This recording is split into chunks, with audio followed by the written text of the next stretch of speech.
Welcome to the Mind Chimp podcast. Dan, welcome to the Mind Chimp podcast. How are we doing? I'm good, thank you, mate. Yeah, good. Just spent a good 2-3 hours dicking around on Avanti's new train service. Which is excellent. So that's been fun. Didn't realise it was possible to make Virgin service even shitter, but good effort, Avanti. Well done. Yeah. I mean, like I said, the beers have changed, if that helps. So I guess on your way home you can get a few more beers. Yeah, I will, mate. I mean, don't only drink on a Monday. But yeah, today's an exception, mate. Today's an exception. Fair enough. So I guess, Dan, when I get people on the show, I kind of ask them two opening questions. So I guess the first question is, if I was to ask you what is your log line, your summary of who you are and what you stand for, I guess, what would that be? Yeah. I suppose I'm the guy who's trying to transform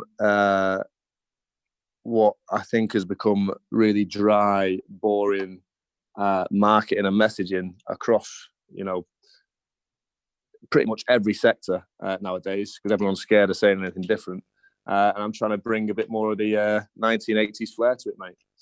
Okay, smooth. I want to get into that in a minute, actually. So I usually ask my guests to pick 6 numbers from 1 to 100. Go for it. 6 numbers from 1 to 100? Yeah. Okay. I'm guessing this will be revealed later, will it? Yes. I'll go 8. Okay. 3. I've gone backwards there, don't know why. Okay. 26. Okie doke. How many was it? 6. That's 3 so far. Yes, yeah, okay, 26.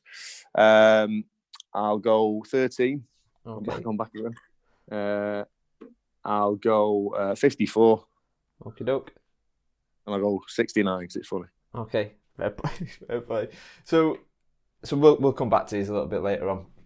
But I guess for we've come across each other. Well, I've come across you mainly due to LinkedIn and stuff like that, and I guess and your book, and which I want to jump into in a bit as well. But maybe for the people who don't know who you are, maybe give us a bit of a whistle stop tour of kind of who you are and kind of where you've come from to get to kind of where you are now.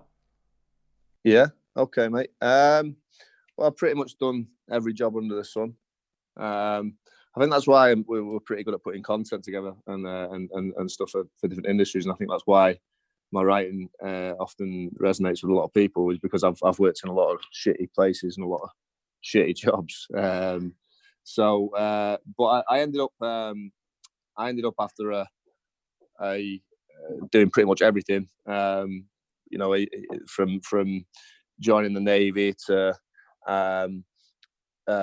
talking my way onto a politics degree without any A-levels, and then using that all my loan money to buy a gym or to open a gym, all the way through to then becoming like a freelance copywriter, which then developed into what you see today, really, into building a creative agency off the back of some of the stuff we were doing and some of the things that I found to work. But yeah, I've pretty much done everything. I did a little bit of a stint in recruitment. I had a video interviewing app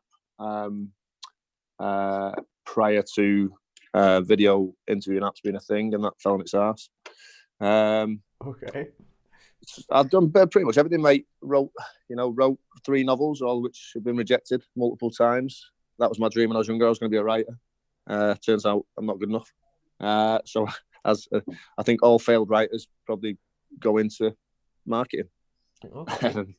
And that's where I am, mate. That's where I am. Sounds like a tragic life, doesn't it? But look, it's look at me now, getting trains down to London all the time and stuff.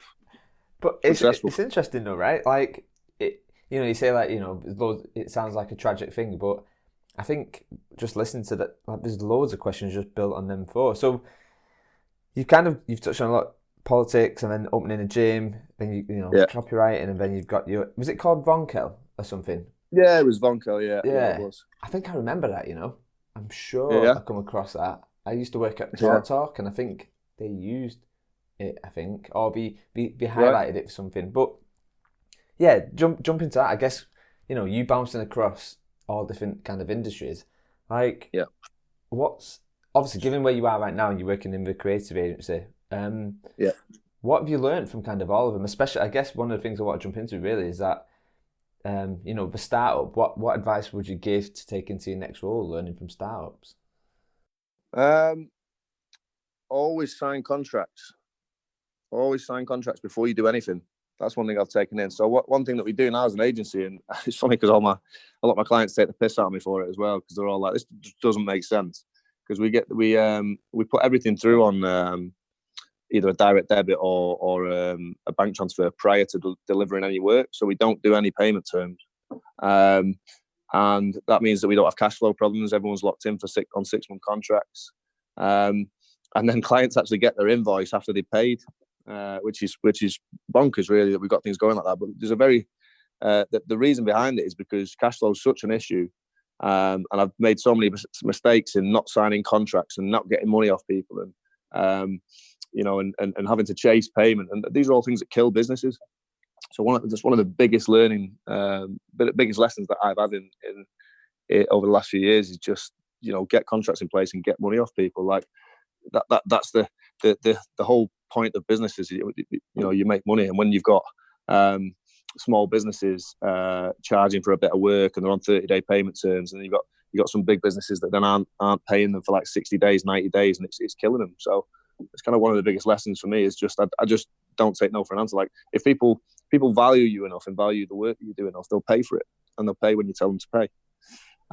If they don't work with them. That's probably my biggest lesson.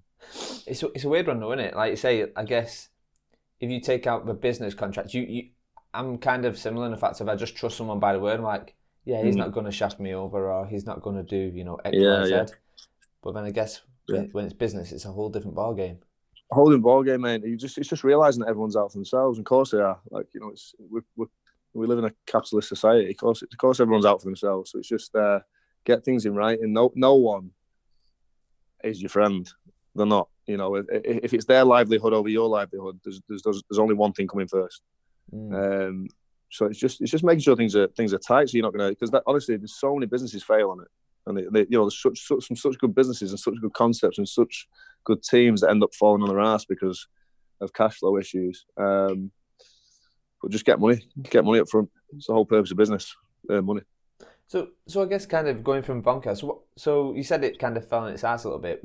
Why? How? Yeah. Like, what was that? What was that looking at it? That was contractual issues. Like, it was, we'd been given some investment, and that investment was not very much for a tech company, but it was enough. I managed to stretch it out over 2 years and build a product and get some pretty big customers involved and get a relatively decent sized candidate base as well. But once one of our investors who had a high equity stake decided that he wasn't putting any more in, the other investors we had lined up also decided that they weren't prepared to put any in either. If that person was going to leave without putting any more in and retain that equity stake, there was no way they were going to invest. So it couldn't go on any longer, and that was it. Game over. As simple as that. It was like 1 week it's there, next week it's not. But again, that had we had contracts in place, had things been, had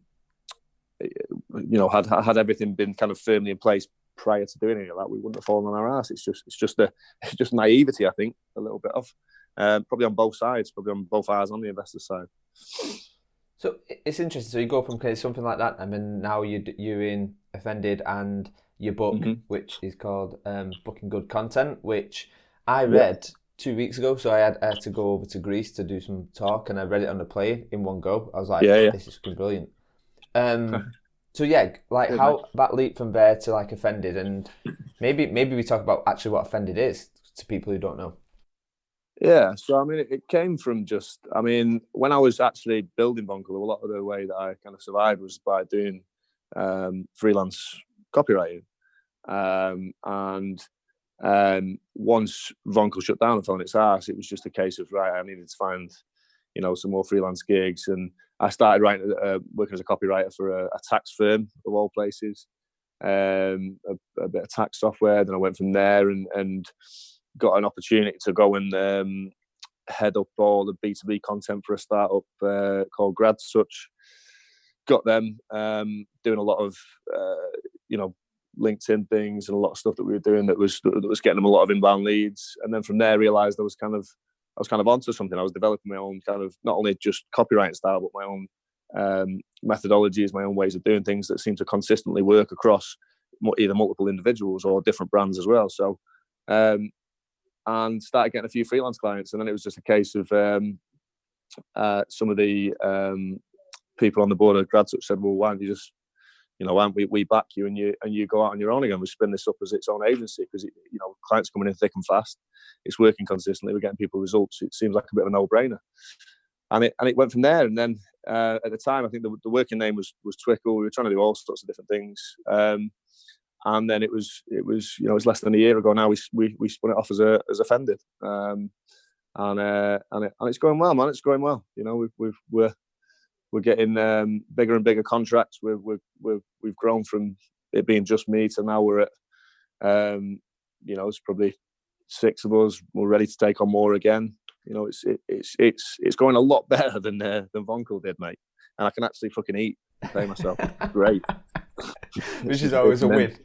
Yeah, no more super noodle sandwiches for Dan Kelsall, mate. So like you've got offended. So I think that's kind of semi how I came across you because of your stuff on LinkedIn and the posts and whatnot, and then it was just that massive change in how LinkedIn is, and then you come along and like this is how LinkedIn really should be, right? Like people talking like normal. Like I think in your book you talk about how you talk with mates in the pub. Yeah, and it's a weird one because we have these two sides of us. We have this person outside of work, and then we have this person inside of work. And the more I talk to clients, the more they're trying to make this thing make work more like real life. But I think you're talking a book about the politics of comms and marketing and stuff. Why do you think that's kind of still around, I guess? It's difficult really, mate, because it's realising that a lot of the people in senior positions in marketing it's the same problem you've got across the business world, right? They're all old white gammon men, right? They're all sat there. They've all been in marketing for 25 years. But it's just realising that one of the things I've realised about the marketing world is that the longer you're in a position and the more senior you are, the more out of touch you become with what actually works. And a lot of these people in those positions refuse to let go of that.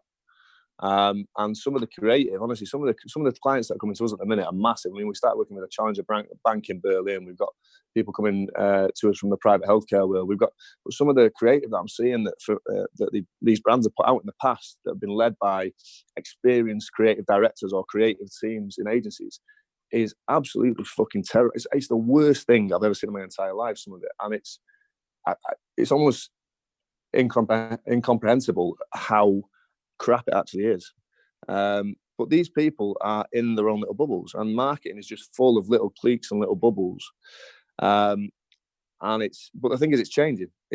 People have realized now that it no longer works like that. People are so desperate for something new that it's opening, there are little cracks opening up in the marketing world where people like me are sneaking in. And in my opinion, that's a good thing. Things need to change. And it's just the nature of the world. People hold on to what they know desperately because everyone's shit scared of change. But in marketing and messaging, change is coming, man. I mean, there's nothing you can do about it. People like me they're letting people like me in a fucking bank, mate. The world is changing.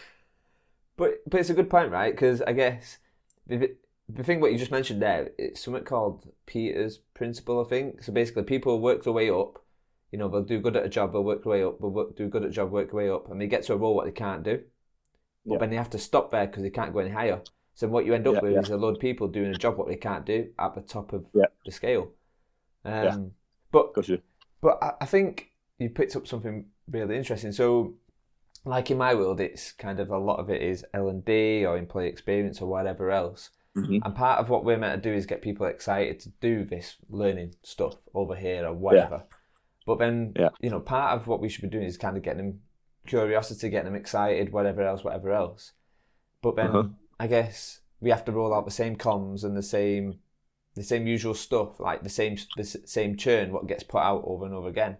So how do you think like people internally can change that? Like what do we have to do? It's difficult, mate. You know what? I honestly don't. I don't think most people can. Most people are protective of their own well-being and their own. It's all survival instinct. So you're not going to try and rock the boat too much because it could jeopardize your career and your chances. But there are certain people in organisations that are sat there that have that can rock the boat, and that's what I've always done. I've always been the sort of guy who's thought, you know what, nobody believes in this idea. I know it's the right thing to do. None of my bosses think it's a good idea. I'm going to do it anyway. And then if everything goes tits up, it lands on my head, and I'm going to have to accept the consequences, right? But if it goes really well, the way I think it's going to go, then my bosses might be giving me a bit of a telling off for going against them. But most of them should be pretty happy about it if it gets the results. And I've always been that sort of guy, and I've always ended up treading on toes. I've always been a bit of a pain in the ass in terms of doing what I wanted to do anyway, regardless of whether people thought it was a good idea. And I've learned very quickly like that. But there are very few people who are capable of doing that in organisations because it's a big risk. It's a big risk to your career. If you piss the wrong person off, you might be out the door. So it's difficult. It's very, very difficult to change things. And I mean, other than waiting for that old, gammon marketing director to pop his clogs or retire, there's not really much people can do, to be honest. But the world it's changing slowly because there are more and more people who think like me, stepping up into senior positions, and that is how it'll change. It'll change gradually. I don't expect everyone to suddenly just start all the little renegade marketers in organisations just to start, chucking the toys out the pram and kicking the shit out of old marketing strategies because it's just not going to go down well. But things will change. Things will change gradually. But it's interesting, like what you just said there with the bank. Like, let's just put the perception of you and Offended and like the stuff that you talk about on LinkedIn, which is a breath of fresh air, and then you've got this whole hierarchy thing of a bank. Like, if a bank's kind of slowly but surely kind of having their eyes opened up to what is actually working, then it's a good thing, definitely. But I mean, I don't know how much you can share with what's going on with a bank and whatever else. But is that working with internal or is it like external? It's a lot of it's with the internal comms. A lot of it's with their recruitment arm and their employer branding, and to do with the kind of content that they put out and the messaging they put out. So it's like I say, it's changing, and that's all through someone at the top of the tree being the right sort of person who read my book actually, and came to us and said, you know what, this is exactly what I've been trying to hammer home for ages. Can you please come in as an external party and also help me hammer that home with the rest of them?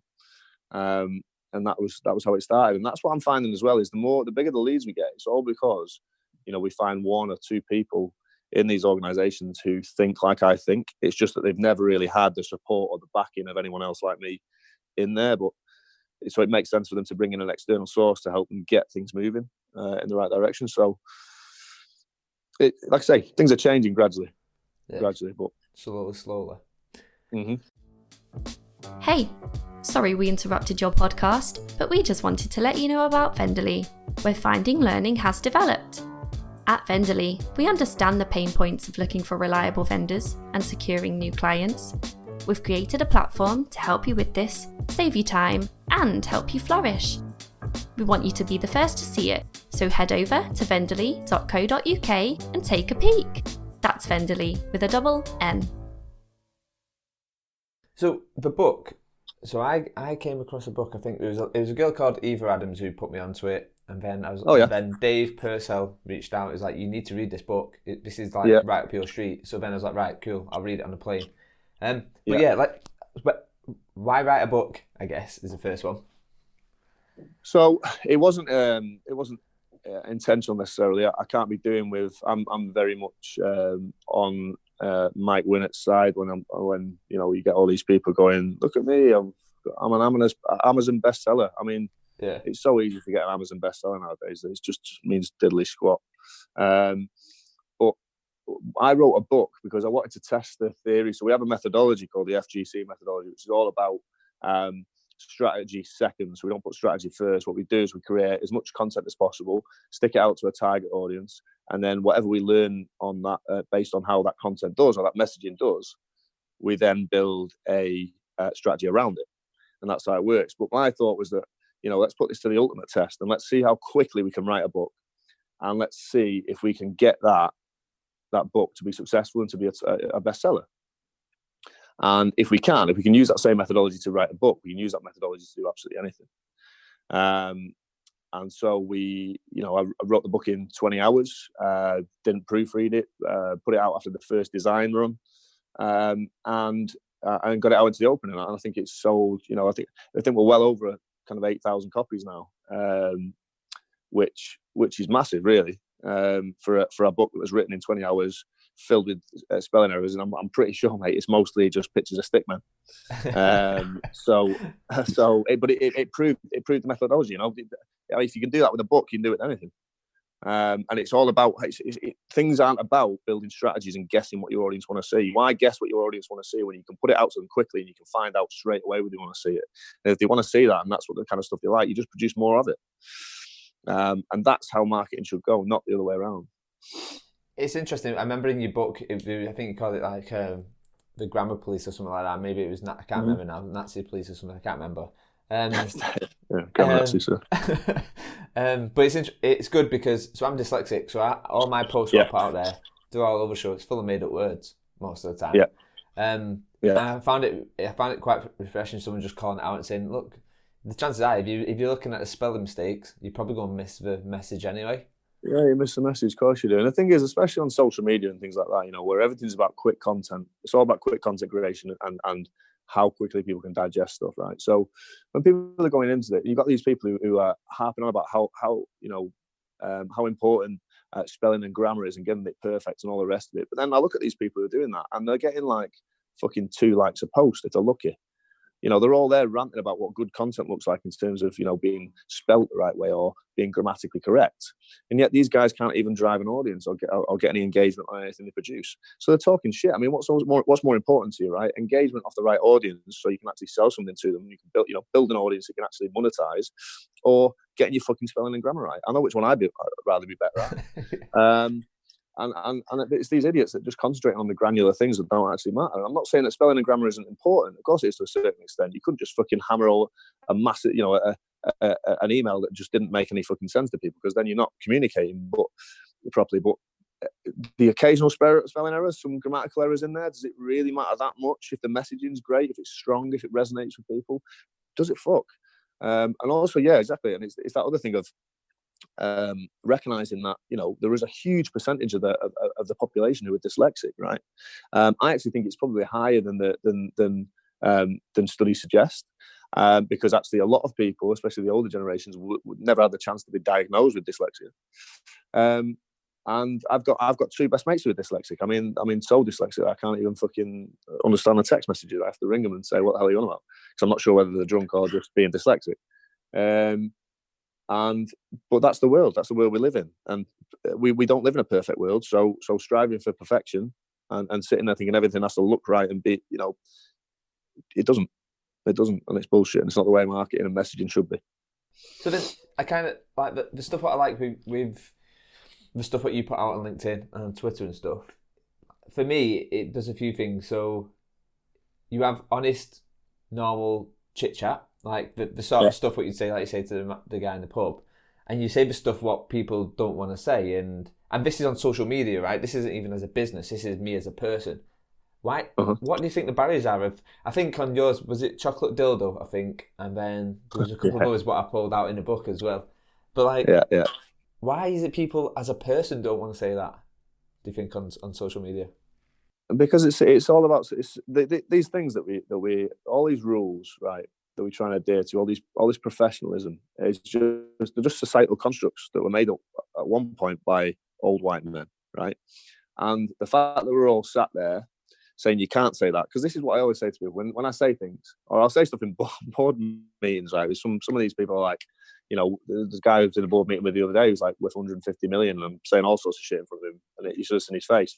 But to me, it's like, well, it doesn't matter. It doesn't matter. It's not important. Like, they're all societal constructs. And when you ask someone why I can't say that, so I say, you can't say that. And I'll say, why? Why can't I say that? And they never, because they'll say something like, because it's rude or because it's unprofessional, but they can't elaborate on that. Because what is unprofessional? Some people think unprofessional is like me. turning up in docks with no socks and a bomber jacket and swearing my head off. And some people like me think unprofessional is doing a shit job. So, if you'd rather walk around in a 3-piece suit, shaking hands and making promises you can't keep, and you think that's professional, fine. I'd rather come in, being normal, swearing my head off, but making sure that I deliver and do a good job. And that's the difference. I think that's professional. So these are all rules that people have put in place. You want to follow them. But I think people are realising actually that's not what's important. Yeah, it's a thing, right? Like, people buy people. And I think, especially maybe we'll use banking just because we pulled it up. So banking, for me, is one of them industries where I just think I couldn't think of anything I'd rather not be in. From me being creative and doing what I do, I just it just feels like it's just so locked down and whatever else. But it is that thing, right? Like, people can go in, buy the guy in the suit and get nothing. Where I think if I was to work with you, I know what I'm going to get. Like, I know you're not going to shaft me over because what I see is what I get. That's it. Yeah, exactly. It is just being direct. And I think you can tell a lot of clients that we have,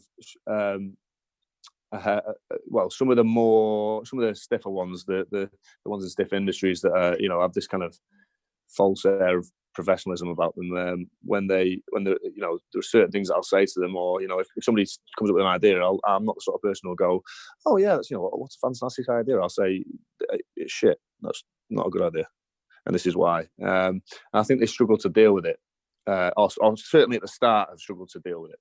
But people get more and more used to it, and actually the speed at which we work and which we move and which we communicate is just improved tenfold, because there's no small talk, there's no treading on eggshells around each other. It's just, listen, I think that's shit, it's not going to work.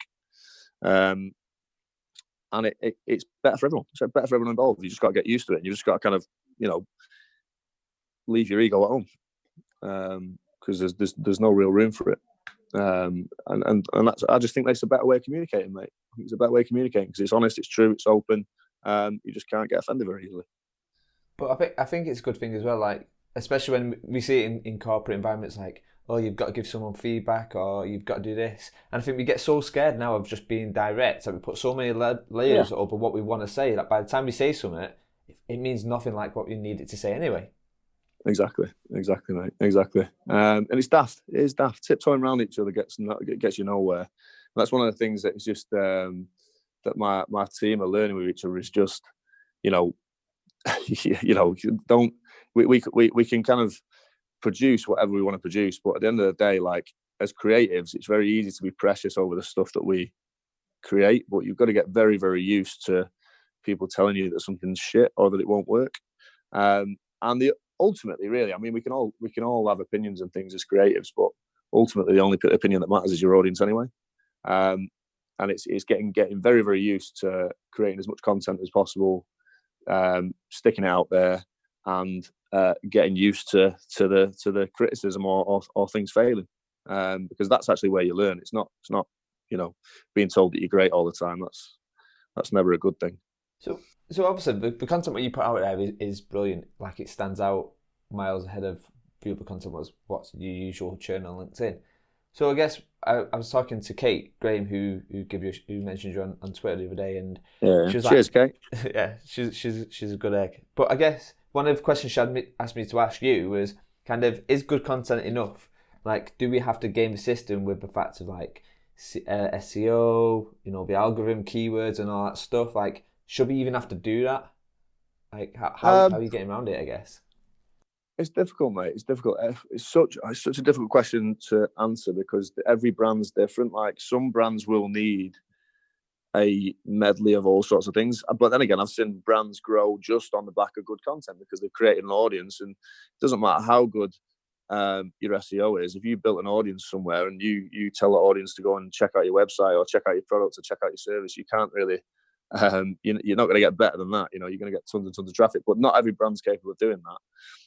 Some brands have to compete on SEO. Some brands have to sit there and compete on paid, on keywords, and that's just kind of part and parcel of marketing. Every brand has a different strategy. It's really, really difficult to say and to answer that question and say, is that enough? Because actually, for most brands, good content on its own is not enough. No, it's not. But good content and good creative and good messaging and the right tone of voice will elevate any other area of marketing. So it's massively important for everyone. Is it enough to be the be all and end all of your brand building and your marketing? Probably not for most people, no. So I guess there's two questions. And I know in the book you kind of like you don't really touch on. Well, you do touch on it because you say it's pretty much a load of bullshit anyway. But like this kind of impact, this ROI, this return on investment, and all that. I guess it's probably a two-part question really. Like, how do you measure what success is, and what has been your biggest success, as a campaign or whatever? Yeah, so I mean, it depends on what your objectives are, mate. You've got to be really, really clear from the start what you want to get from your marketing, right? And you've also got to realise as well that marketing isn't sales.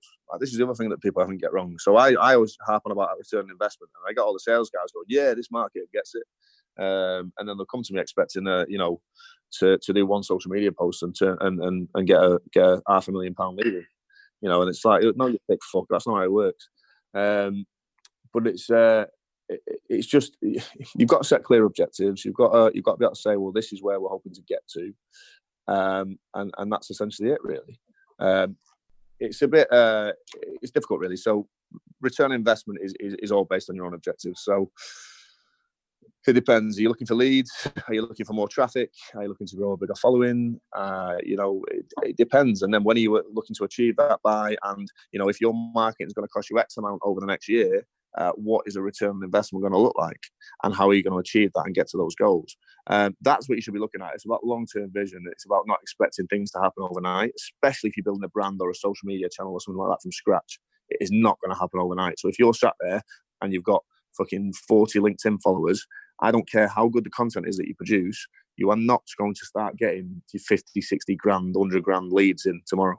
It's not going to happen. And if you sat there thinking, well, I won't bother with marketing, then you're also an idiot, because you're always going to hit a glass ceiling. I mean, what, you're going to have a fucking sales team of 3,000? It's just people are daft when it comes to marketing, and their expectations are completely skewed because no one's honest about what that return on investment means. But just be clear from the start, get your objectives sorted, and know what you're looking to get out of it, and know what a return on investment looks like. That's what's important. And if you sat there, in a couple of years' time, and your objective was getting X amount of leads to lead to X amount of revenue, and you've grown a big following, but it's not led to that, then your marketing was unsuccessful. So it's just being clear on it. And I know that's a really fluffy answer, but it's like the last question. Everyone's different, mate. Every brand's different. Every product's different. Every service is different.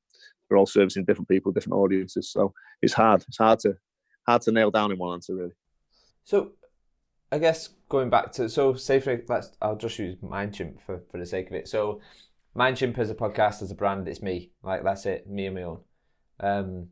Started from jack all, created a community, went from a community, created a podcast, then do meetups, and then loads of other stuff in the pipeline.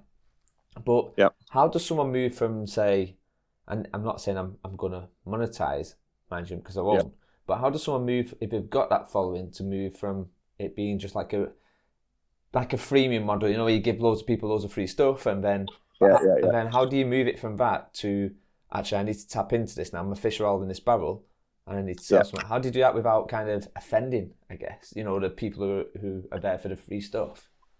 Well, two things. Number one, if you've given your audience enough value and built enough trust with them, they shouldn't have a problem buying off you. That's one of the things. But the second thing is, you need to find out what your audience want, what do they actually want to buy. Because the thing is, like, it's no use going, well, I've built up an audience of, like, I don't know, developers, say, right? And then you're going to go to them and try and sell them pairs of socks. Yeah. Do they fucking want these socks? Do you know what I mean? Like, it's stuff like that where it's just a little bit, it's difficult. It's difficult. You've got to really know your audience and know what they want. Because no matter how much trust you've built with them, they're not just going to buy anything off you. So I guess if I was to say, come to you and go, right, this is my people, this is where I'm at, how would you, and I don't want you to give away your process of what you do as a company, but how would you get closer to my audience to understand that?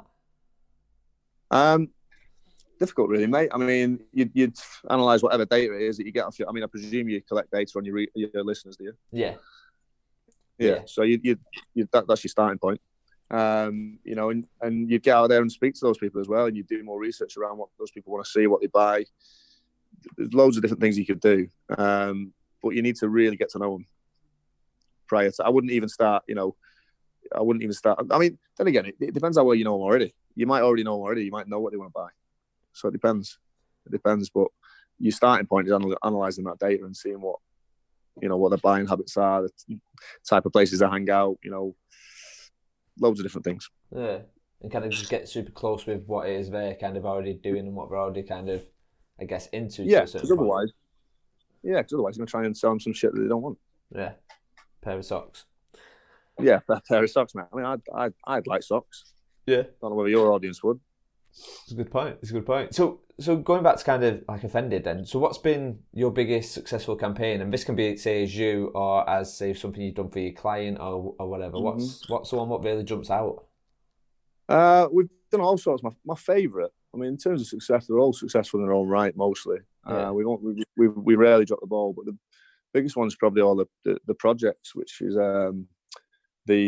a lot of stunts that we do for Carew. And I say that because that's my favourite. It's not the biggest brand we've worked with, but it is the most daring. And we've done everything, mate. We've done everything from we badged up some advertisements and put parking tickets across 3,000 cars in Manchester. We had them going up on a cherry picker to offices that we're trying to get into with big signs saying fed up of working here. That riled a few people up. We've done all sorts of stuff. So that's kind of my favourite, because these guys will actually take a real risk. And the thing is, that's the thing with like startups nowadays at that level. They've got to start doing things that are different. And Carew are really standing out and managing to build a brand in the course of 6 months, because they're actually saying something entirely different to other job apps and recruitment apps. Mm. So social media, when it comes to you throwing out, like your content, and how do you go through that process? So do you just like write it, put it out there, job done? Or do you have to kind of settle on it and then think, actually, I need to edit that, or what? How's that thought process work? So it's all through our methodology again, mate. It's all about creating content as quickly as possible, not being too precious about it being perfect, especially if it's a new idea, and putting it out to the audience, and then basing further content on how that audience reacts to it. So, and the reason that works is a little bit like if you were building a tech product, right, and you're trying to build a minimum viable product. What you wouldn't do is build the whole, say you're building a platform, right? You wouldn't build a whole tech platform and then stick it out to your audience, or stick it out to your target customer and hope that they use it. You'd build it feature by feature. You build a feature, you test that minimum viable product with your audience, and then you'd kind of build iterations on that feature based on their feedback. A lot of that's the same as content, the way that we do content. We're not too precious about things. It's constantly spinning new ideas, constantly trying things that are new, constantly coming at things from new angles, trying to think outside the box as much as possible. And even though, we might put out 10 pieces of content, and this is not only for us, this is for clients, we might put out 10 pieces of content, 2 might really hit home and 8 might dive. But then what we've learned from the 2 that hit home, because they were so different and they were so different to what our competitors do and what everyone else does, we've learned more than that than we could if we were sat there, trying to figure out is this colour quite right on that infographic, or should that text be a little bit smaller on there, or is it all spelt right and proofread right? Can we go through another proofread? Because every time you do things, every time you say, if you're producing a bit of content, right, every time you do an activity like that, so every time you change the colour, every time you move that text here, every time you proofread it again and again and again, every time you change those slides again and again and again, all that is time. And the more time you put in, if you then put that thing out and it bombs, it's a massive loss-making exercise. So every time most people produce content, because it gets no engagement and brings in no leads and nobody gives a fuck about it, if they've spent ages doing that, like these fucking white papers people do, fuck off with those white papers, they're rubbish. No one cares, no one's reading them, give it a rest, because you've spent months, you've had a team spending months on that white paper, and about fucking 10 people have read it. The amount of money you've just wasted is ridiculous, and you wouldn't get away with it in any other team other than marketing. It's just ridiculous. The whole way that people produce content and market themselves nowadays is stupid. It's just huge loss-making exercises, Just get stuff out. Get stuff out and let your audience tell you what they want to see, and then build a strategy around it. That's what you should be doing. It's the same with social media, same with any content, same with offline. Doesn't matter. Just get it done. All right, cool. So just be mindful of your time, because I know this was kind of a last minute thing to get us in. Yeah, no worries, mate. So just one more question then, and yeah, let's just do this one. So you've got a billboard, yeah, and you can shape 1 million people's minds who are doing what you're trying to do now. And you can put a message on there. What would you put on there? What, a billboard advertising? What am I advertising? Yeah, it could be anything. It can be a message to them people. A message to anyone just trying to do good content. Yeah. It'd just be fuck perfection. All right, nice. That's it. Fuck perfection. Doesn't matter. It's not a thing. Perfection's subjective. It's never going to be objective. Obviously, that's not going on a billboard. Just fuck protection. Fuck protection? No, not fuck protection. Don't do that. You'll end up with loads of kids and diseases and things. Where am I going with this? I don't think we can end on a better note with that one, Dan. To be honest, I don't think so either, mate. Where can people find out a little bit about what you're doing, what you're up to? Where can I get your book, and where can I get in your book so that I can be a client of yours? Yeah, I mean, listen, books on Amazon. Get me on LinkedIn. We're just about to launch a new site in a couple of weeks, so everyone can actually see what that we actually do and some of the work that we've done. Just whatever. Ping me a message or an email. I'm terrible at getting back to them, so I'll speak to you in 6 months. Nice one. Sounds good. Dan, we picked some numbers right at the very start, didn't we? These numbers tally up to a random list of items on a beach. I want to know what you're going to do with them. Are you ready? Okay. So Go for it. You've got a condom. Yeah. An ice cube. Yeah. A picture frame. Yeah. A spring. And a piece of chalk and a shovel. Right. That's it. Okay. Well, I'd get the piece of chalk and I'd draw a picture of Emma Watson. She's lovely. Yeah. Pop it in the frame. I'd put the spring up my bum. Don't know what I'd do with that. Put it up my bum. I'd pop the old condom on, rub the ice cube on my nipples, and then bury the condom afterwards with a spade. What a guy! That's it. Bury all the evidence. No, it's been an absolute pleasure. Thank you very much for coming on the show. Definitely, mate. It's been nice. Sorry about the running around. I'm useless, mate, at booking things and time management and running a business. So sorry about that. It's all good. Cheers, Dan. pal. No worries. Bye-bye. Cheers, buddy. See you in a bit.